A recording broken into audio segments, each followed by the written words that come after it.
Oh, shoot, Colby. You know what? What's that, Barry? I think I got pissed on myself.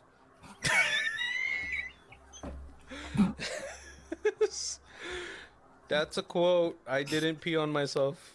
So everybody knows. What's going on, guys? My name is Barry. This is Colby. And this is Who Watches This.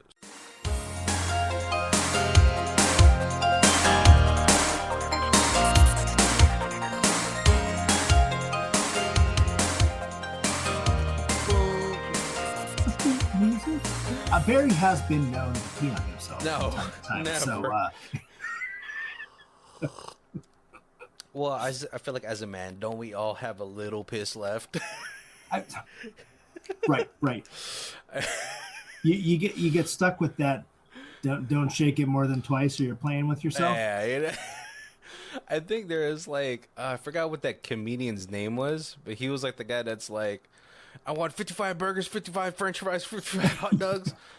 I think he had like a segment or a skit where he's like, oh yeah, that's how those pants come, with a little bit of, it's like, it's not a stain, it's not a piss stain, it's actually a style now. And then he's like, whenever you pull it up on the website, it's always sold out. I forgot what that guy's name was, but he has like a super plain like face.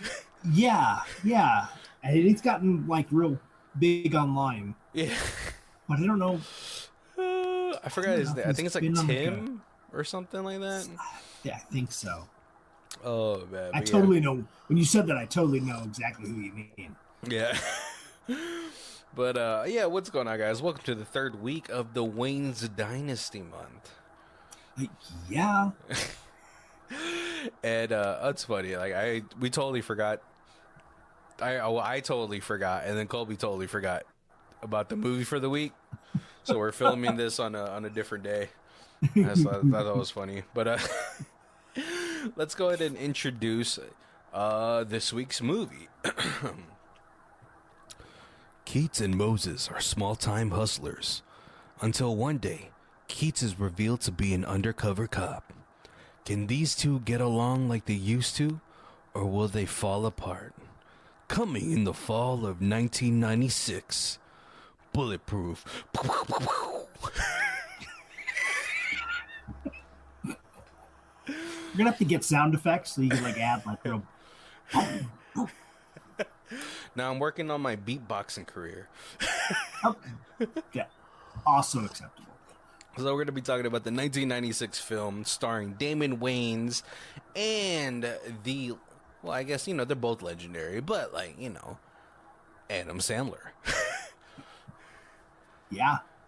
They've both been about the same legendarity at this time, right? Yeah, but okay, so not to take anything away from the Wayans family, because, obviously love them, but Adam Sandler is like a one-man army. Yeah. Obviously, he's had his friends all along. Even in this movie, he has a couple of very recognizable Madison. What is it? Oh God, what is the product? Happy Madison. Yeah. Alumni. But but I also think, if you guys don't know about this movie, came out in 1996. Stars a couple recognizable faces, but mainly, Damon Wayans and Adam Sandler. Right. But I gotta say, this Adam Sandler kind of is oh, he's actually, you've always seen him as a funny person, but he's actually been a pretty decent actor ever since. Yeah. Oh man, but yeah, this movie. Sorry, should we just get into the also, first of all, I always gotta ask, Colby, did you watch this when it first came out? I did not, and I was unaware of. I had no recollection of this movie being a thing until one scene in here, and I was like, oh, that scene is in the trailer, and I 100% remember seeing the trailer now. Mm-mm. I didn't until that scene. I'll bring it up again when we get there. It's funny because This is actually probably the first time I watched this movie, but it's like it's always been one of those movies I've seen at like Blockbuster and Hollywood Video. I've always seen it. I've always like, I gotta rent that one day. It's freaking Damon Wayans and Adam Sandler. Right. You know?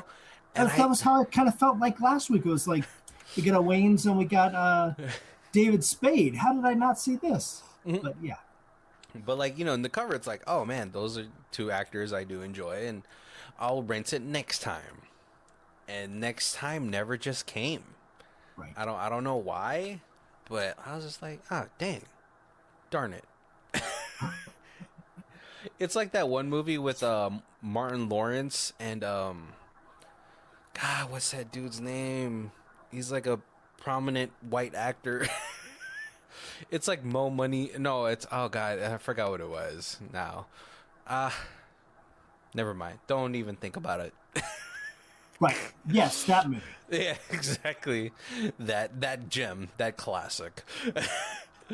Oh man, yeah. But this movie starts off with what's it called? We're panning out of like a very like big house in Beverly Hills or something like that, and two people are stealing a car, and it is Damon Wayans, who is Keats / Carter, which is his like his cop name, and it is Archie Moses. At this point, we don't know he's a cop. Oh yeah, Rock Keats. And they're still in a car, they get out of there really fast and they go to some 24-hour Mexican joint. Yeah. Oh, no, wait, no. First they go to a bar. Oh, right. Yeah, they're going to a bar and like everyone's having a fun time. It's kind of like a seedy bar, a lot of shady characters, some bikers in there. Definitely dive bar.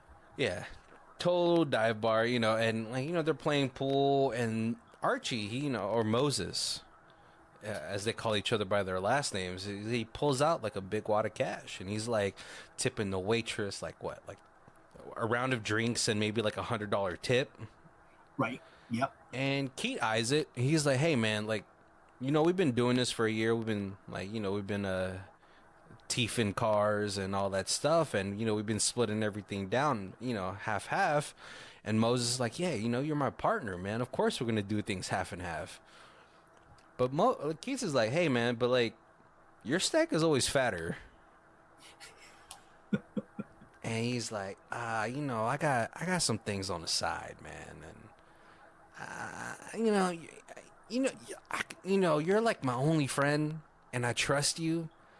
But let me talk to see if I can get you in.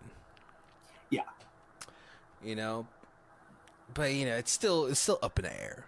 You don't want to mess up a good thing if you're Moses. Right. And Moses, he's the goofball of the two. Keats is a little bit of he's the strong man and he's like the funny sidekick. Yes. Even in this bar, he's like, hey, I'm gonna go hit on that girl. He's like, yeah, you're gonna get your ass kicked. He's like, yeah, but I got you on my back. You got my back, right? So like he tries to hit on this girl. She's not really feeling it. Her 6'5" boyfriend comes, beefy beefcake dude, and Keith saves him. Obviously, like Moses, he ends up getting like thrown on the ground and he hides. It's great though because Keats comes and saves him, and then Moses starts talking even more smack, and he's like, "Oh, I see you got this." I go ahead and walk away. It's, wait, I meant. Yeah, like Moses is definitely he's a good friend. Probably he's like your friend that makes a lot of bad choices, but he's a good friend. But he's also the friend that gets you into a lot of trouble. So after that, like they're at this like just little Mexican hut. First of all, I don't know why Damon Wayans' character is like, ew, I can't believe you eat that. The guy's eating some enchiladas. It's like super delicious. It was like cut off like the gyro like slab of meat. Oh yeah, that's some adobada. That's some pork. Yeah. Just like right the crispy bits too. He's like Damon Wayans is talking about it like it's like freaking Demolition Man and they're in the sewers eating rats. I was like, there's no way, bro. You're from California. You're eating Mexican food. Now we know you're not hood. Yeah, you're not. Yeah, if that was me, if I was Moses, I would have been like, I would have been suspicious. Right. They should tell. But Moses, he doesn't look like too smart of a character. Very. He has like the rogue body, but the barbarian intelligence. Yeah. Or, he's let his guard down around Keats, because they've been running crew for like the past year, and Moses is a criminal, but he seems to be not a very good criminal as far as like trusting people.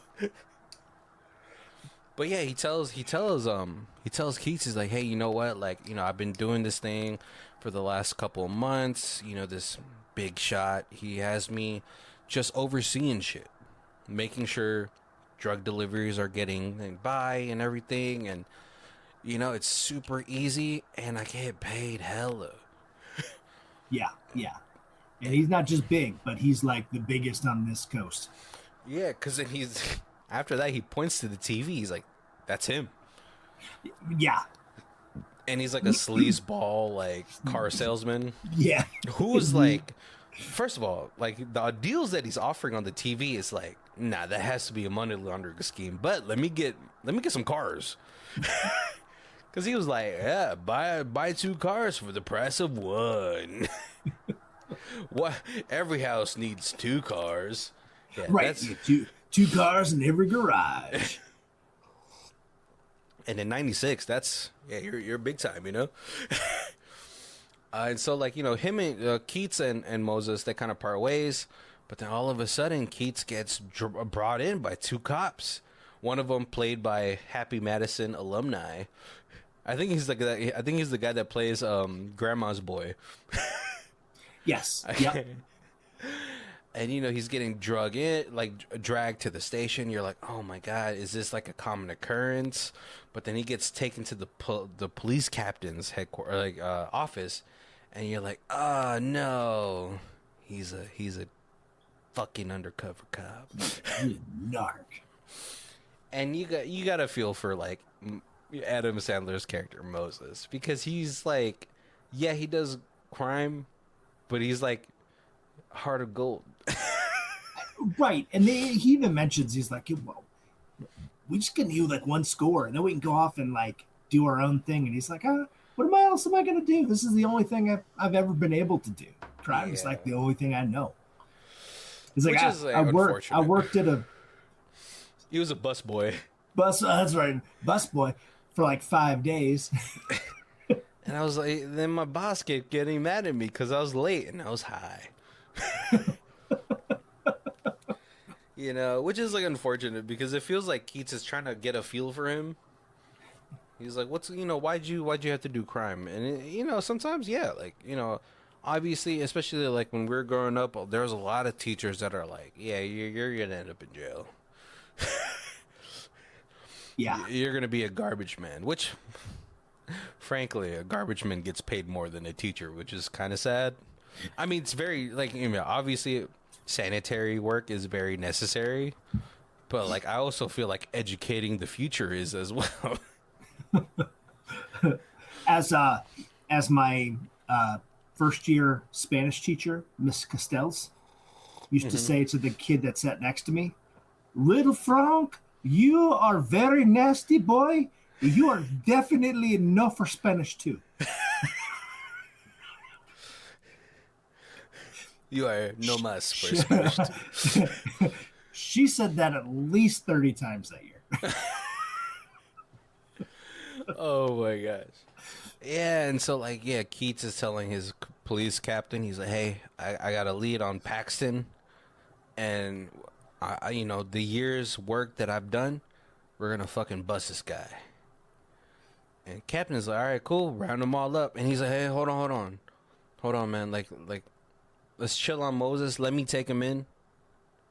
You know, he's so insignificant to the operation. You know what I mean? Right. Yeah. And the Cap is like, "Oh, what's going on? You guys sweet on this guy?" He's like, "No, man, I'm not sweet on him. I We know just don't him. need. Yeah. Right. But like, yeah, Yeah, we just I've don't got to need. know him over the year, Yeah, and I don't need a bunch of like thug heads just cracking his skull for no yeah, reason. exactly. Yeah, these guys are gonna kill him, man. You know, and like he has a lot of info on the operation, so he's like, I think you got sweet on this guy." You know, and so like the next day, like Moses brings him over to Paxton's like fucking seaside mansion, Yep. and he's like, I like you, Keats, but I don't fucking trust you.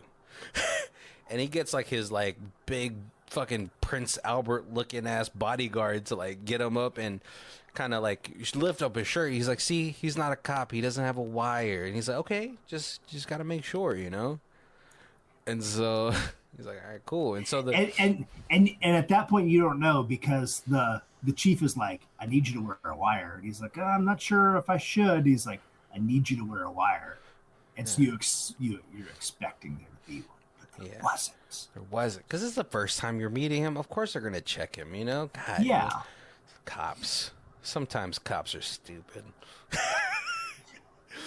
And so like they gear up. They're like, "Yo, we're gonna get this huge shipment of heroin, and we're gonna bust him this time. We're gonna bust everything, the whole operation down." And he's like, "Hey man, I told you, let me take in Moses." He's like, "You are sweet on this guy." He's like, "Yeah, but he's so insignificant. All right, like, Yeah. let me just bring him in." He's like, "All right, fine, but we'll wait for you." Right?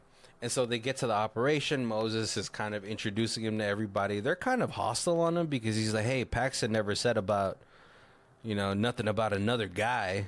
Right. Yeah. You're some new guy that we don't know Yeah, and in the middle of this major deal. he's like, "Relax, man. I brought him in. Paxton already verified him. He's cool." And so like Keats is like looking at the whole operation. He's seeing everything, but like the main warehouse guy is like, "Hey man, I don't like how you're fucking looking at everything, man. Why you keep looking around?" And they're kind of a little machismo going on, and Keats is like, "Back and the he's a fuck little up." short, so Yeah. Keats is like, back up, tattoo. Yeah. And like, Moses, he goes over there to kind of diffuse the situation. He's like, "Hey, relax, man. He's not a cop." But then this time, when he lifts up his shirt, there's a fucking wire. And so, the police captain is like, "Oh fuck, raid him, let's go." Right. And Colton, the head bad guy, is coming, but he's not there yet. Mm-hmm. So now it's a bust to get the drugs, but it's not really To get the getting main the bad bad guy. Oh, is that name Colton? I thought it was Paxton. But no, and so like chaos ensues. Like obviously Moses is like super betrayed. He's like, "Oh my god, you're a fucking rat, bro. I can't believe it." They have like this huge shootout. They get to the second floor. Moses does have a clear shot on Keats. But like I said, Moses sees Keats and he's like, "Fuck, dude, you've been my only real friend since I've been here. I can't believe you would do this." Meanwhile, like downstairs, all this chaos is happening. One of the crane operator guys gets shot, and this crane, what's hook is coming, and like Moses and Keats are having this like showdown, and Keats is trying to bring him down. He's like, "Yo, listen, man, if you don't resist, I got you. You're only gonna serve a little bit of time just because of all the dirt that you have." And if I tell them that you cooperated, it's all gonna be good. And Moses like, "Fuck you, dude! I can't believe you betraying." Emotions are high at this point, right? Right. Yep. But Tattoo shows up all of a sudden behind Keats.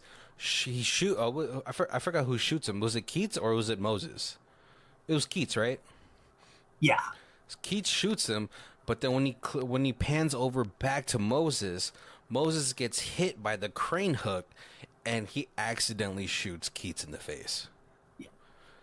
And he's like, "Oh shit!" And you could tell like from the Moses's voice, he's like, he didn't want to shoot him. Right. Yeah. But Moses gets away, and then Keats, they capture everybody. what's it called? Moses runs into Colton, but he's able to get away from him, and he's just on the run with the target dog, or who he later dubs as Keats. And Keats, at this point, he's recovering from his injury. He wakes up to a beautiful physical therapist. Yes, Gorgeous. and she later name? Nancy, I believe is her name. Colby's looking it up right now, but I'm just gonna go on with the story. So yeah, as he's going through like physical rehabilitation, they get a little bit closer. They get closer. They're hugging, and you could tell, that Keats has fallen in love. Very Nightingale situation. You fall in love with the person that nurses you back to health, and so Keats gets back, full suit. Feels like he's probably been relegated to just doing desk duty. Very not on the field right now. Maybe he's still a detective, but like very, very in-house. Yeah. No longer on the field, right? But at this point, FBI or DEA is there, and they're like talking to Keats, and he's like, "We got a lead on Colton, and we got a lead on Colton, and we also got a lead on your best friend." And he's like, "He's not my fucking friend. I'm gonna kill him the next time I see him."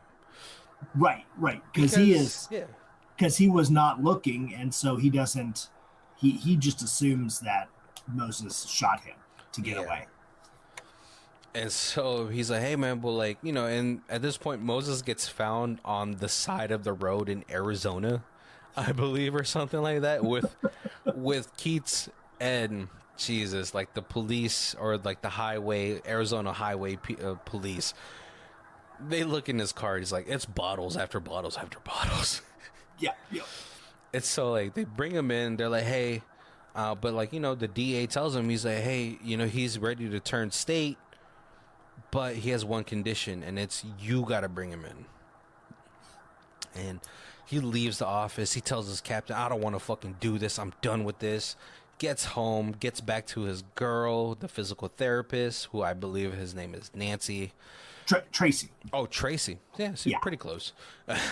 And she's like kind of like weirdly aggressive in this situation. I was like, that's kind of a take, because she's like, wow, I didn't want to believe it, but the other cops said that you're no longer the cop you used to be.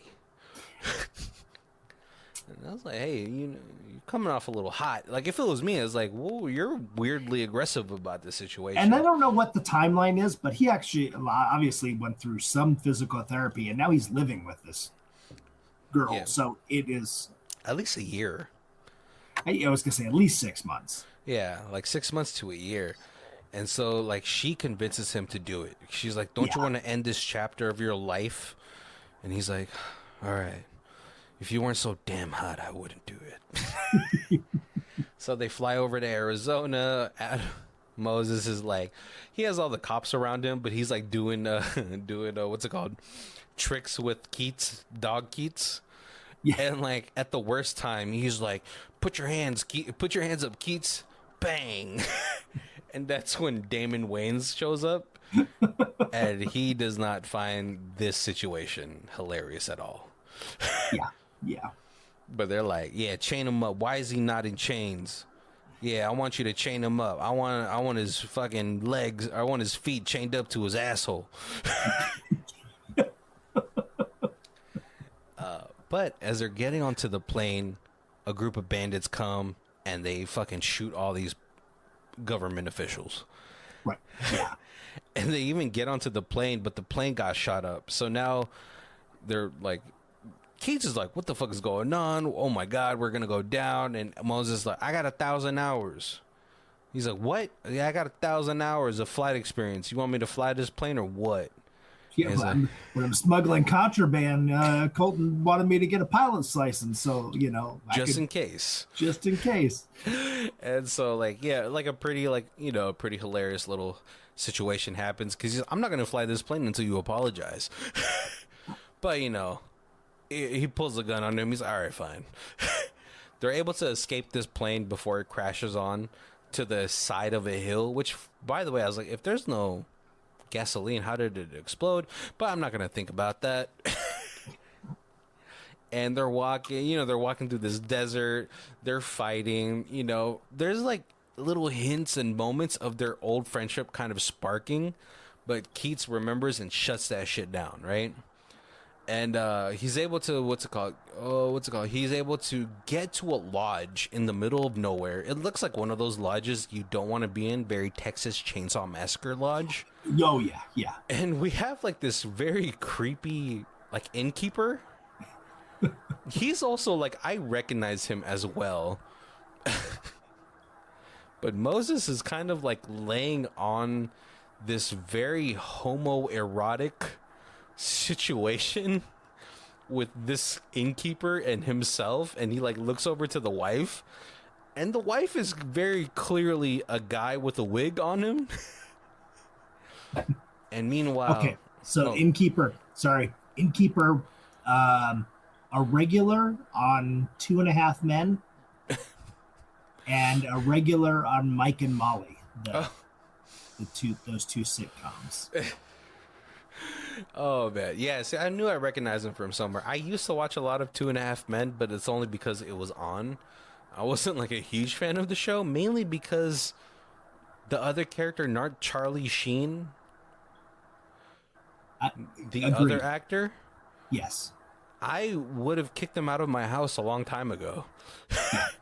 Very entitled. Yeah, for some reason, Moses is laying on this very homoerotic situation between him and the innkeeper. And Keats is like calling his boss, telling him what's going on. And so, yeah, like, they're in the room. Keats is talking to Tracy. He's trying to weirdly have a very sexual conversation with her on the phone while Moses is watching 70s pornography in the background. He's like, this part's so hilarious. He's eating her out and she's eating an apple. He's like, you know how I know this is a 70s porn? Because this black guy's dick has sideburns. And he's like, yo, change that shit. He gets off the phone with Tracy. He's like, yeah, change that shit. And they're watching boxing, and they almost get into another groove of falling into like their old friendship.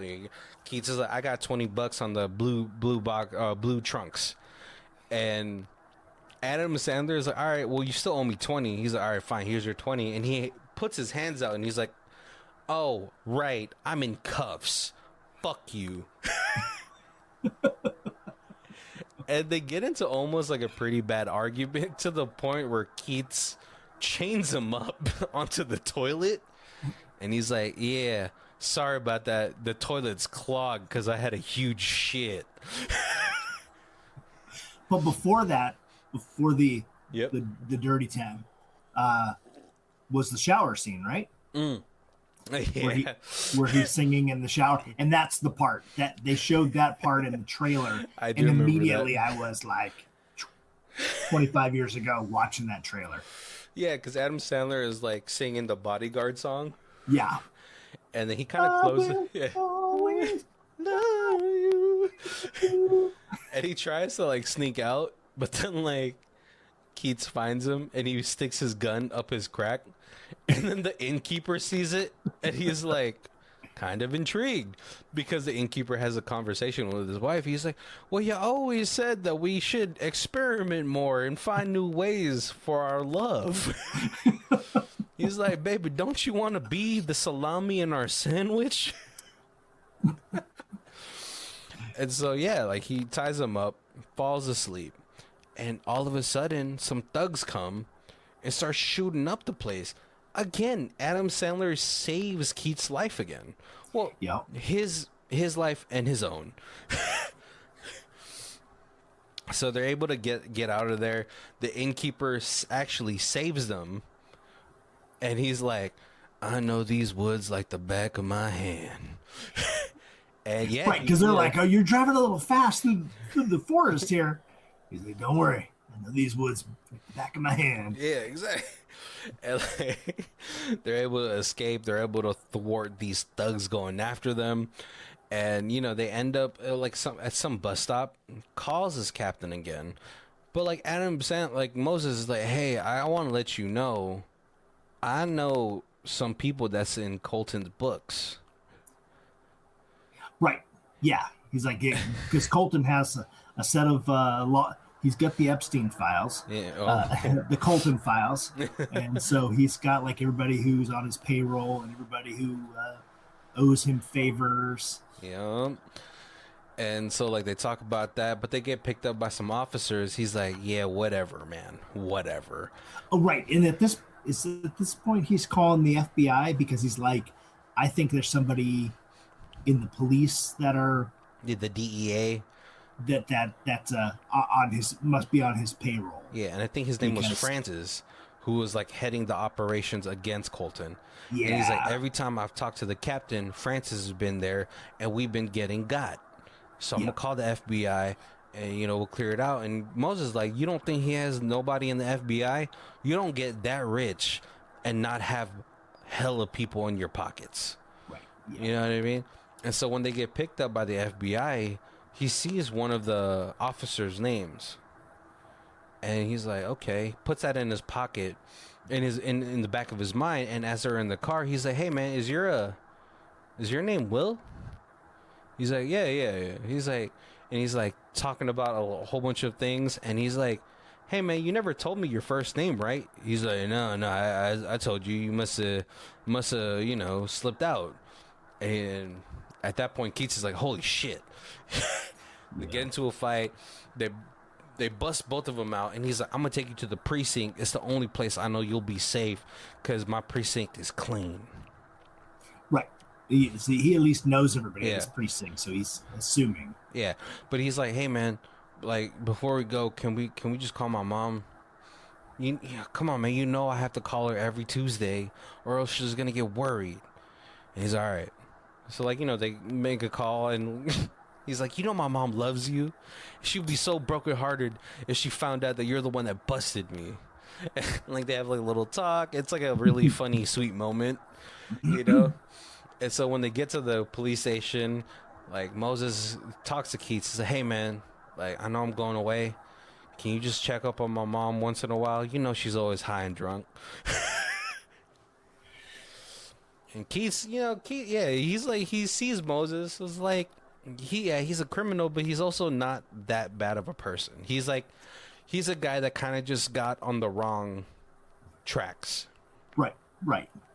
And so when they get to, what's it called? As they're like, they're processing everything, obviously Keats doesn't trust Francis. He talks to his captain alone, and he's kind of like, yeah, okay, and as they're kind of like figuring out everything, Keats, he sees, what's it called? He sees Moses. He's like, I need to talk to him for a second because Colton has made a call to him, and he's like, I got your girl. If you want her safe, then you bring Moses to me. Right. To trade you. Yeah, and so he tries your girl for my guy. Yeah, and he tries to go get Moses, and Captain's like, what are you doing? And Moses sees his name. He's like, Jensen. Oh fuck, dude, he's in the books.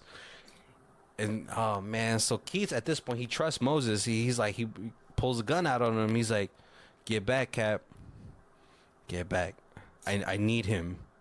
I gotta do something, and I need him, and I don't trust you right now. Like he shoves him down and stuff like that. And so like Keats at this point, like they're at a diner, they're trying to figure out what to do, right? Because he needs Moses because he knows Colton's like whole layout of his home. Right. And he's like, oh man, I can't believe the captain is in his pocket. He's been like a fucking, he's been like a, what's it called? Like a father figure to me, man. And Moses is like, Benson.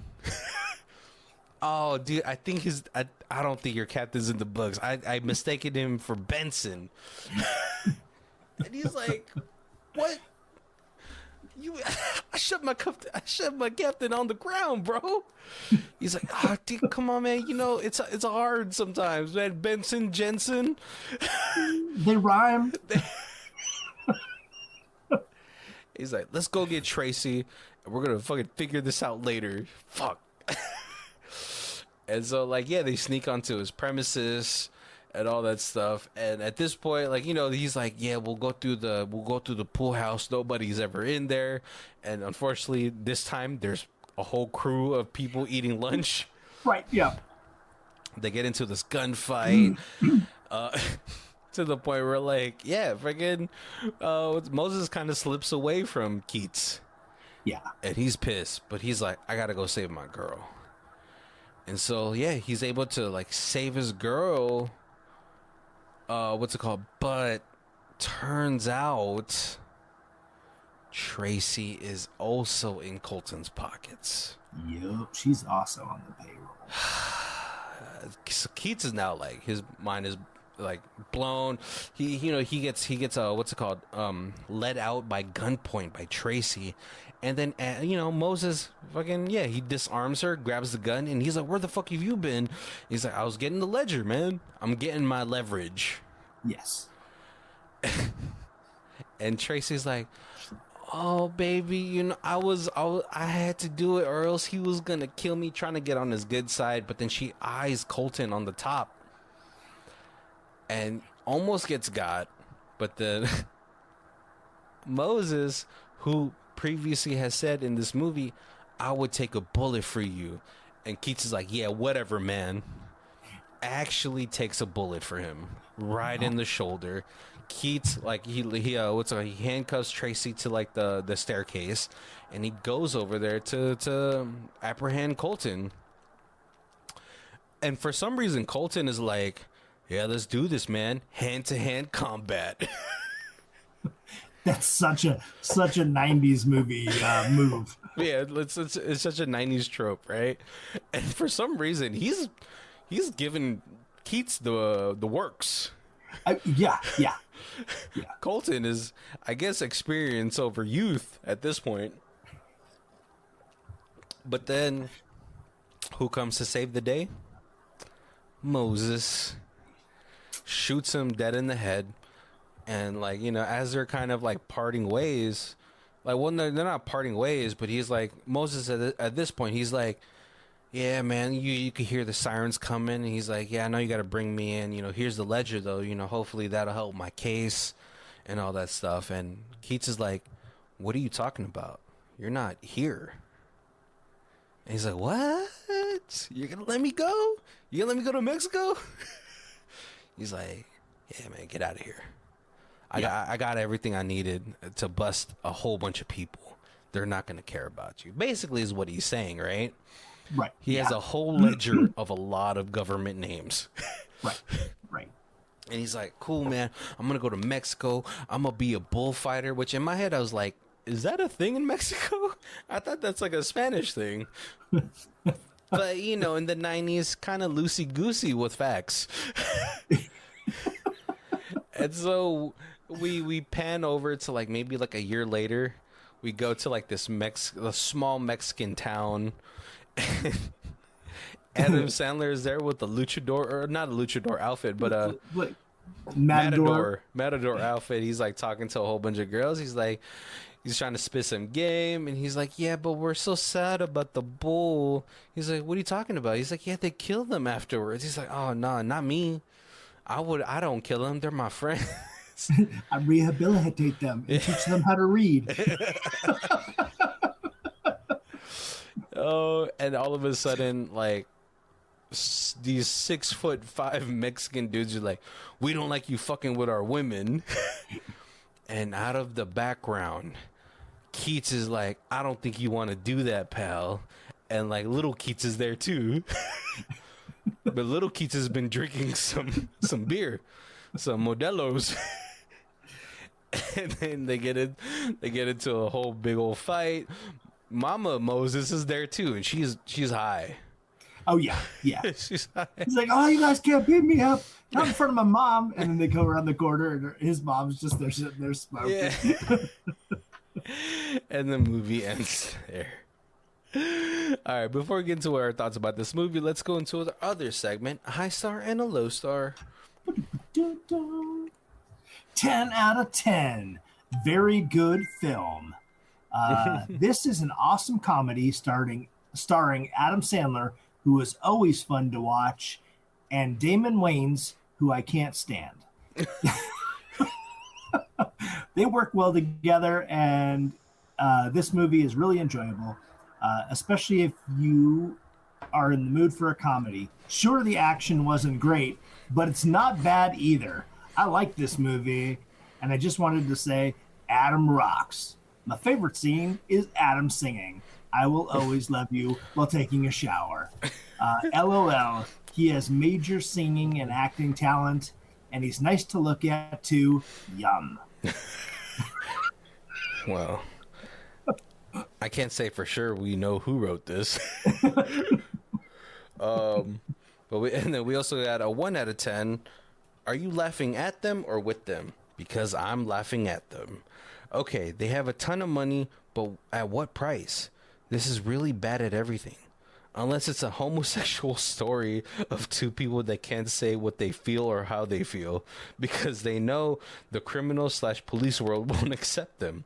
So they hide it behind male friendship.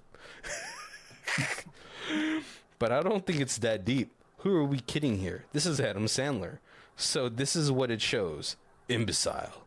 And it is, in fact, one of the worst movies at being an imbecile. With 2 incompetent leads, a bad script, bad jokes, and bad editing. It's all just bad.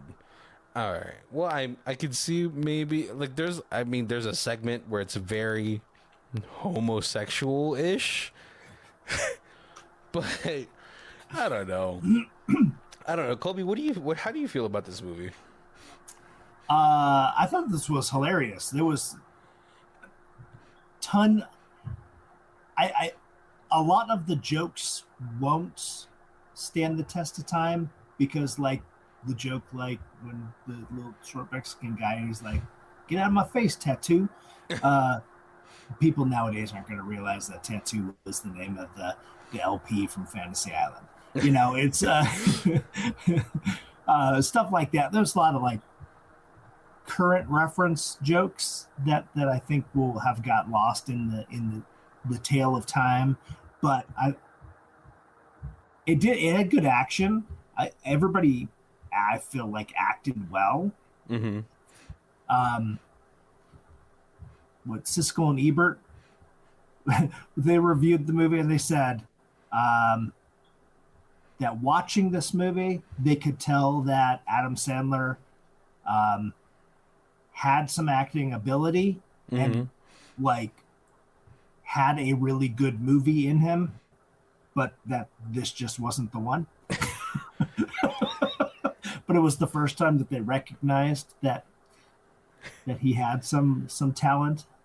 But yeah, no, I thought enjoyable. I love the dog. I love the weird like little twist where it was like the whole movie is about him stabbing his like friend in the back because he's a police officer, and then at the end his girl stabs him in the back. Yeah. Like, okay, so like it's funny that they talk about him, like, you know, Adam Sandler having acting chops. Because yeah, like it really is like it's funny that like I feel like Damon Wayans, when he's not doing comedy, or like at least when he's not being the funny one, is kind of awkward in more of like those serious roles. Yes. Because like Adam Sandler in this movie kind of carries it for me. Which I was like surprised because I thought they would play well off of each other. But right. Like Damon Wayans being the straight man kind of doesn't like it was kind of like rigid. There was apparently there was a tension between the two of them kind of because of that, where like really on the set, because it was like they both wanted to be the funny one. Oh, okay. And so, but it was like Adam Sandler was given permission to improv lines in, but Wayans was a little bit more reeled back by the director to stick to the script, and so there was like this a little bit of a tension between the two of them. Oh, that sucks. Like, it shouldn't have been between the two actors. It probably should have been just between the director. Because I feel like if they had let Damon Wayans be Damon Wayans for like go off script a little bit, right? This probably would have been a little like bigger than it was. Because I feel like I feel like some directors, like when they have certain actors and they want to put them in like a box of like, I need you to be the straight man, but like straight men are funny when you have like that very, the funny guy, right? Because they're just much more like dry funny, right? So like I feel like when you want to do this dynamic of having a straight man and a funny guy, I feel like you got to get like British directors, because they totally that's their like shtick, right is like the dry humor. And you would think that this director would have been able to angle things better. He did what's his name, Ernest Dickerson. He's done big things. He did Malcolm X, he did Juice, he did Do the Right Things. Of course he did Tales from the Crypt, Demon Knight as well, but yeah, Bordello of Blood was my favorite one because you saw boobs in that one. Yes. Yeah. Oh, but see, like those are much more like serious-ish roles, except for like from the Crypt. That one's like a horror comedy-ish. But yeah, you're right. Like As I go through, there's X, not really. He did some episodes of The Walking Dead. He did State of Affairs. He did Hand of God. It is all much serious. He did a few episodes of Dexter. Yeah. I just think they got the wrong director for that. Because you could have Damon Wayans play the straight man, but you got to give him some room to like kind of like wiggle into the comedy funny guy section. Right. And I think that may be you've got part of that audience that's coming in to see Damon Wayans be Damon Wayans, and and you're not letting him. Yeah. And so because when you think about like the Wayans family, Keenan Ivory Wayans was much more capable of going into like the drama aspect. I mean, obviously he's like a very funny person because he writes a lot of the scripts, but like his stature, his look, he looks so much more serious than the rest of the other brothers. Mm-hmm. And then like Marlon Wayans beautifully has been able to switch to dramatic roles. I mean, I think one of the first films I've seen him do where it was like drama was like Requiem for a Dream, which is like one of those movies that you maybe just watch once. Because it's such a fever acid trip. But like I feel like Damon Wayans has never gotten the ability or like the opportunity to like maybe he's never really wanted to do the dramas.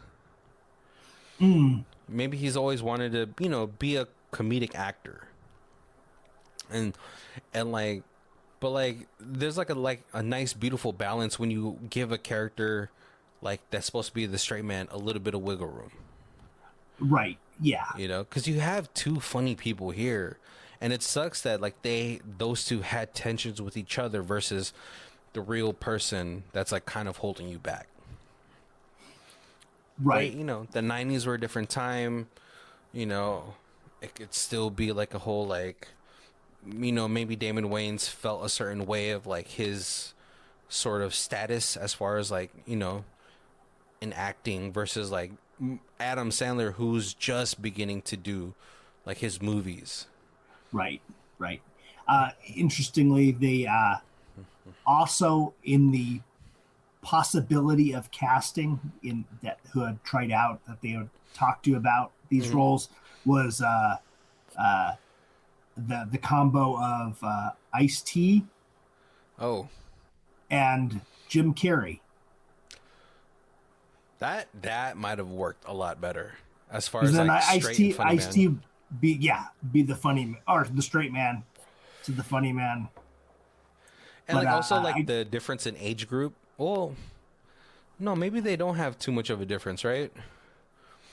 Ice-T and Jim I Carrey, they're probably at like that almost at that time, yeah, like maybe. they've gotten farther apart in age.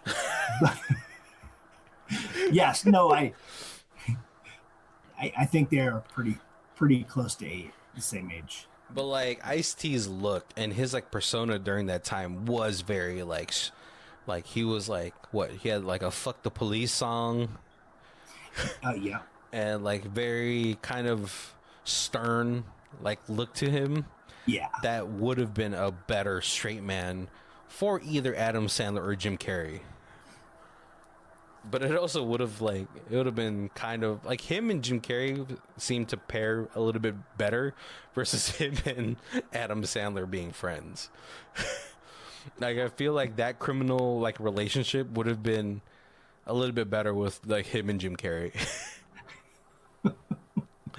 Oh man. I feel like it would have been much more a comedy, and the director was apparently trying to make this because this came out like early '90s, but early '80s came out Oh, Lethal Weapon. Beverly Beverly Hills Cop, Yeah. and so he was trying to make this the next generation's Beverly Hills Cop. Ah. Yeah. I mean, like, you know, like the plot for this is pretty like cut and dry. Yeah, So like, you know, you gotta go bigger. Then it's like, then they're international. But yeah, we're coming up to our hour, so I want to go ahead and thank you guys for joining us. Make sure to check all of our other months down below where we have a different themed actor months. And yeah, no, just random off the wall type of months like dance movie month, ninja month, lady fight club month. We even have a dancing ninja month. But yeah, but we do our reviews in what was it 4 different sections. We have stream it, DVD it, Blu-ray it, and the Ultimate Box Collection. Kobe, where are you at for this? this was good, but it wasn't my favorite. Mm-hmm. I think I gotta go just DVD on this one. Yeah, I'm probably the same way with this, just because, like, I mean, you know what, the one of the things that really hit it for me was actually the soundtrack. Soundtrack is just straight agreed. 90s, like R&B, hip hop. That was really good. But Yep. other than that, as a standalone movie, I'm probably gonna go same way with DVD as well. Just because I feel like if they allowed Damon Wayans to be a little bit Damon Wayans, this movie probably would be a Blu-ray for me. Just because him and Adam Sandler playing off of each other was Right.